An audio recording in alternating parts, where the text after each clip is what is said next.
Welcome to my running assessment video. This video will break down how to do a running assessment. It will incorporate three aspects of assessment. The first aspect is flexibility and mobility, the second aspect is balance and proprioception, and the third aspect is strength. Before you start doing any of these tests, you'll need paper and pen, and you'll need to write down each individual test before you start. The tests for mobility are a knee to wall test, a straight leg raise test, seated rotation with a stick, and seated rotation and pointing. The two tests for balance and proprioception is single leg balance, eyes open, and single leg balance, eyes closed. Each test is 30 seconds on each leg, maximum time. You'll then move into the strength portion of the assessment.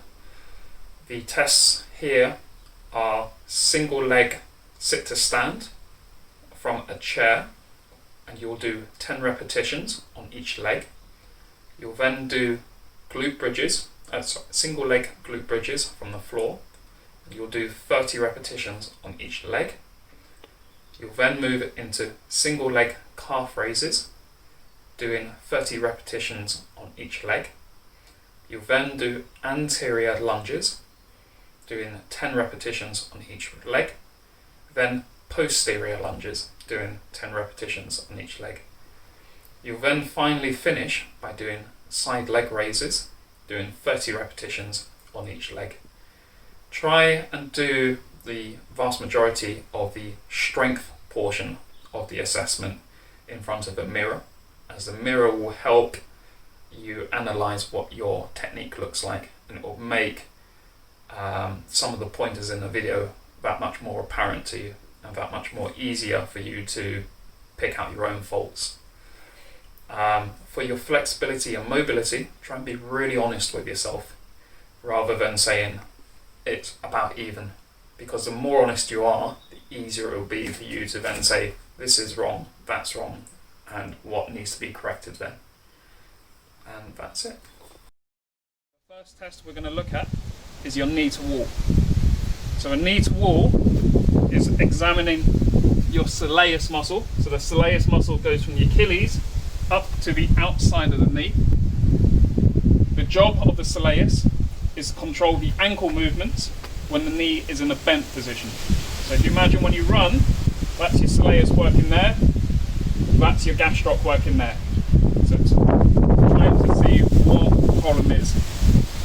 So the way we assess your soleus muscle is by doing a knee to wall assessment. So what we do is we keep your hips at all times square onto the wall in front of you, which I'll demonstrate in a moment.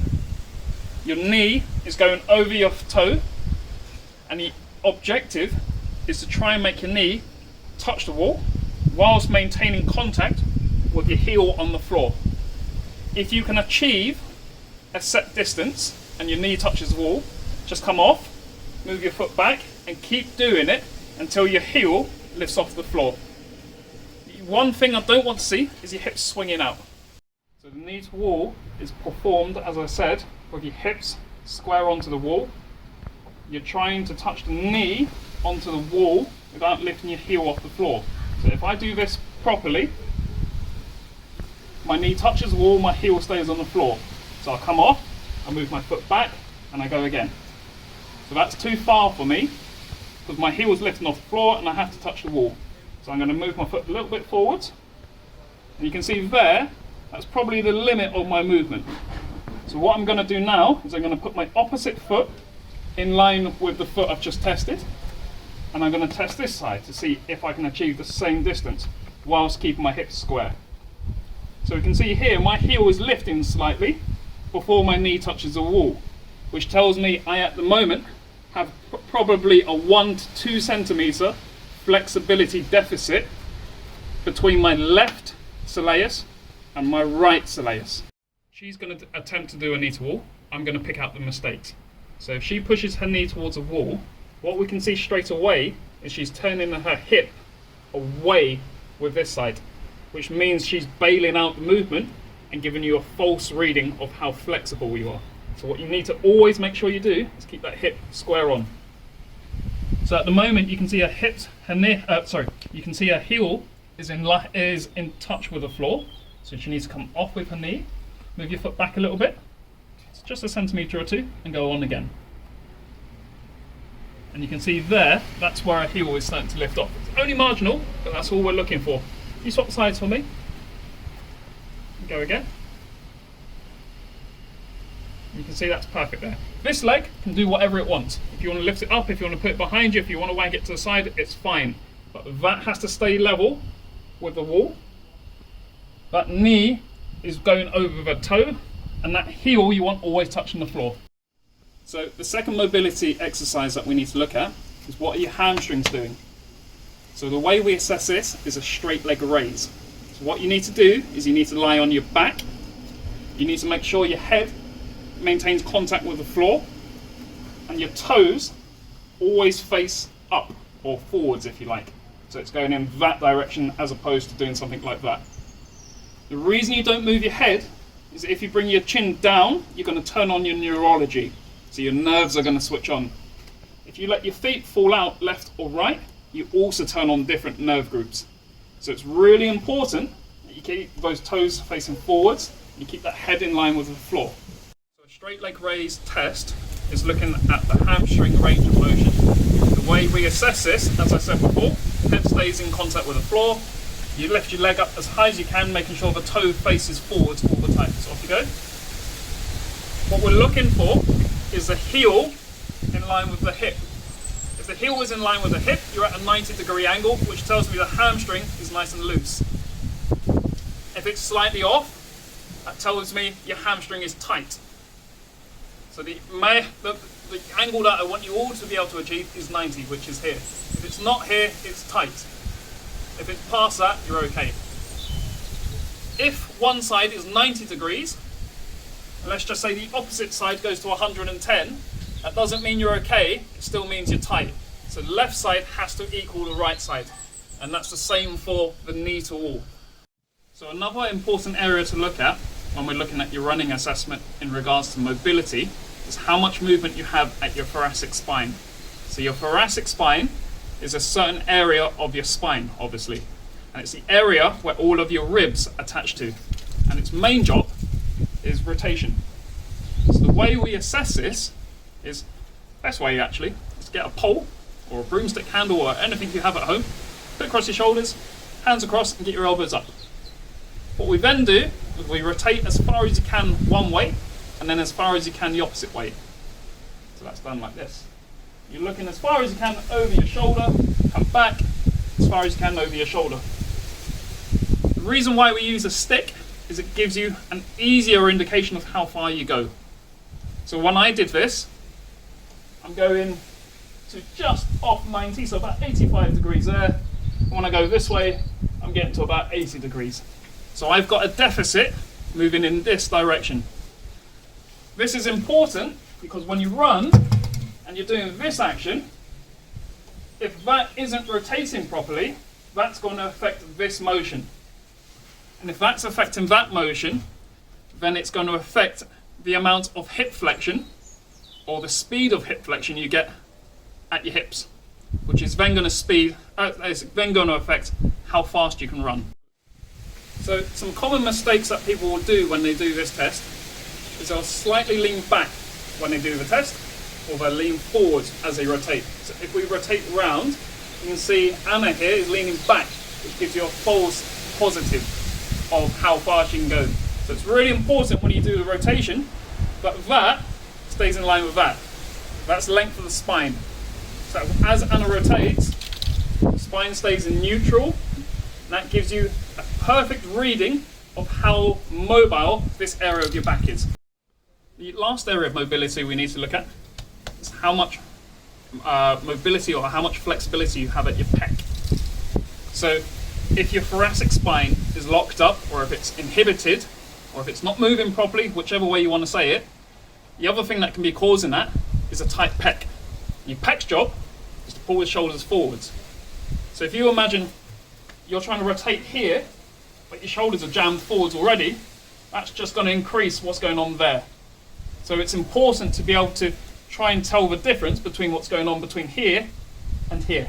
So the way we do that is very, very similar to the way we assess the thoracic spine. What you can do is you're going to get your fingers out in front of you. You're going to rotate as far as you can round with this hand. You're just going to follow it with this hand and follow it with your head.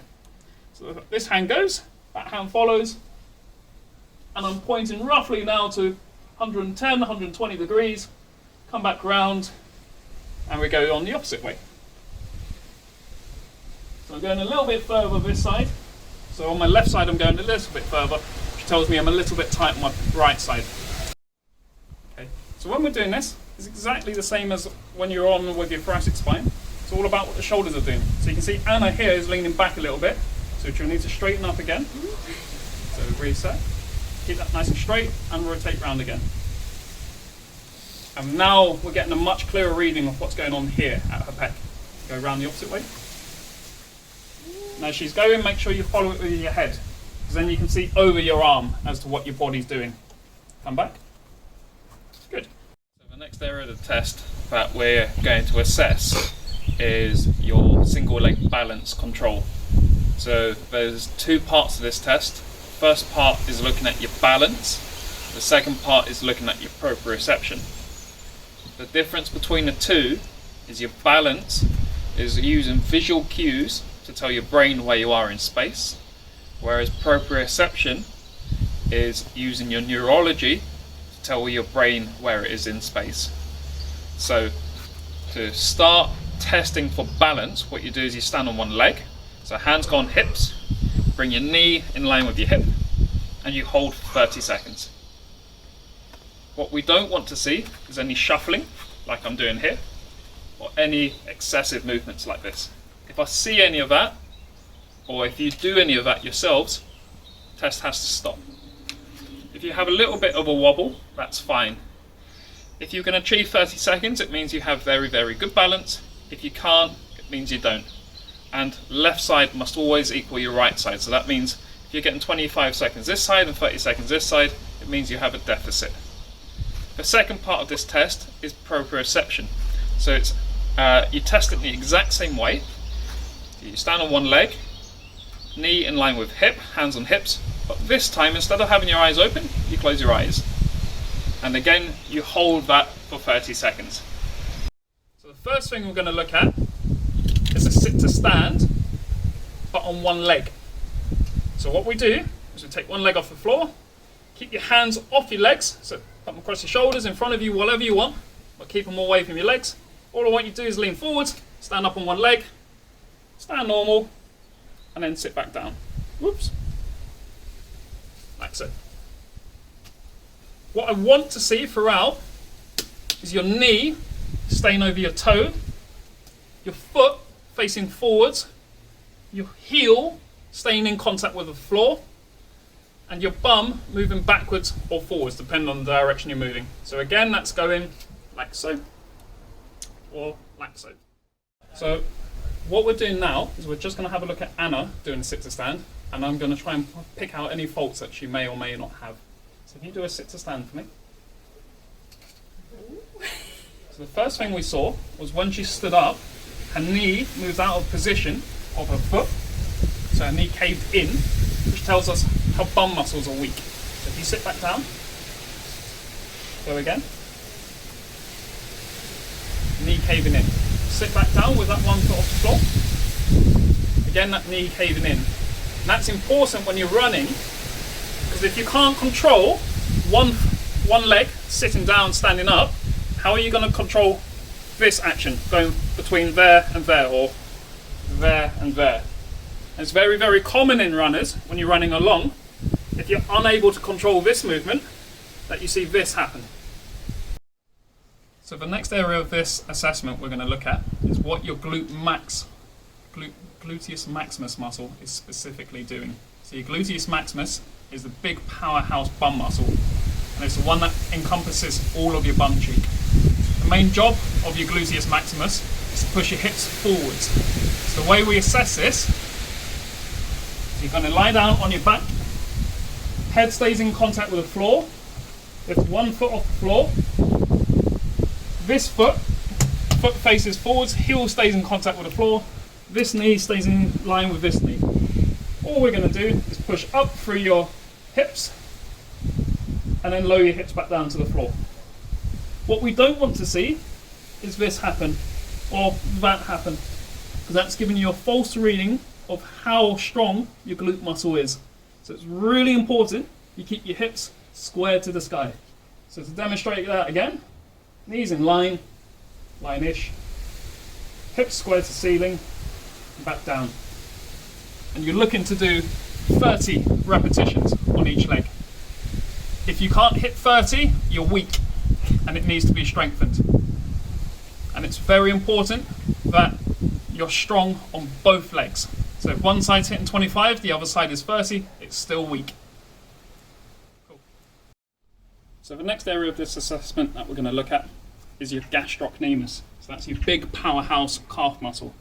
So when you tense up your calf, it's the head that you can see both sides. You can see that muscle sticking out. So the way we assess this is keeping your knees straight and lifting it up onto your toes. So again, find a wall or a ledge like this. Keep your body dead straight. So you want your shoulders over your hips over your knee, and your knee over your toe, or your knee over your heel. All you're going to do is come up onto your toe as high as you can and come back down. The tempo for this is 2 seconds up, 2 seconds down. So just demonstrate again. 1, 2, 1, 2. There's no pauses in between. What I'm looking for is 30 repetitions on this side, 30 repetitions on this side. It's very, very important when you set up that your toe is facing dead straight. If your toe is slightly out, you're going to activate different areas of your calf muscle and it's going to give you a false reading. So we're going to have a look at Anna demonstrating calf raises now. So if Anna starts, what you can see here is she's going all the way up to her maximum height. She's got good control going up, so 1, 2, 1, bit quick, so 1, 2, 1, 2, so much better control. You still see she's hitting maximum height, and now you can see she's beginning to fatigue because that's not coming up to here. Go again. There you go, so she's hit at maximum height, and then you can see she's come just below it. So that's her fatiguing. As soon as you notice yourself starting to fatigue, that's a good indication that if you're not at 30 reps, you're weak. If, say, both sides hit 20 reps, that's very, very good because there isn't a deficit between the sides. But gold standard, so the best standard that you can be at, tells us you should be able to hit 30 repetitions. So if you're at 20, both sides, you're still weak. Lunge forwards, lunge down, rotate towards that outstretched leg. Come back off, stand up straight. 10 reps on this side, 10 reps on this side. What I'm looking for is similar to the dip or sit to stand on the chair, in that when you lunge forwards, that foot is looking directly forwards, your heel maintains contact with the floor, that knee goes dead over the toe, the hips stay square onto the building in front of you or the object in front of you. And as you rotate, you're able to maintain that position without deviating your knee left or right. Once you've done that on both sides, you're then going to repeat the movement, but lunging backwards. So I'm going to lunge back, lunge down, rotate side on. Come back, stand up. So when I did that time, if you look at my foot, you can see I'm not able to maintain my balance. So that could be a balance issue there, or it could be a coordination issue. So it's something to bear in mind and try and marry up with some of the other tests. So earlier I showed that I had poor balance, so that's likely a balance issue for me. Once you've done 10 on each leg, you can then relax. So the next area of the test that we're going to look at is a side leg raise. So the side leg raise is testing your gluteus medius and your gluteus minimus, which are the muscles here. Their job is to abduct the leg and to medially rotate it. And the important job that they have during running is when you bring your leg through, like so, when you run, those muscles there stabilize that pelvis, so they keep your pelvis level.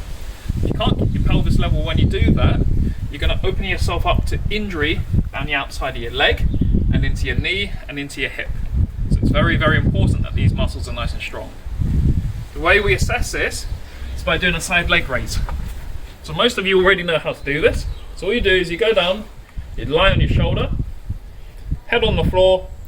Really, really important thing now is to keep your hip facing the sky. All you're going to do is open up your leg to the side, bring it back down. So you're looking at 2 seconds up, 2 seconds back down. Try and do 30 reps. When you're doing this, try your hardest not to rotate. If you rotate by bailing backwards or bailing forwards, you're going to switch on different muscle groups, which will give you a false sense of how strong this is. So it's really important to keep that hip still when you're doing your reps. Now you've finished my running assessment. If you found that you've got any deficits in your flexibility, then what you need to do to combat this is stretch those areas that you're tight in. If you've got a deficit in your mobility, so in your thoracic spine, so that's the areas where your rib cage attaches to, the way you get around this is by foam rolling that thoracic spine. If you don't know how to do this, please contact me and I'll let you know. If you've got deficits in your balance, then or in your proprioception, the way you get around this is by using a test as the exercise. So if your balance is the issue, stand on one leg, bring your knee up in line with your hip, hands on hips, and hold for 30 seconds with your eyes open. If proprioception is the issue, then do the same thing, but with your eyes shut. If that's too difficult for you, then you can modify this by closing one eye and keeping the other eye open. And you may find that that's a easier substitute than having both eyes closed. If strength is the issue for you, then please contact me and I'll tell you how best to rectify your strength issues.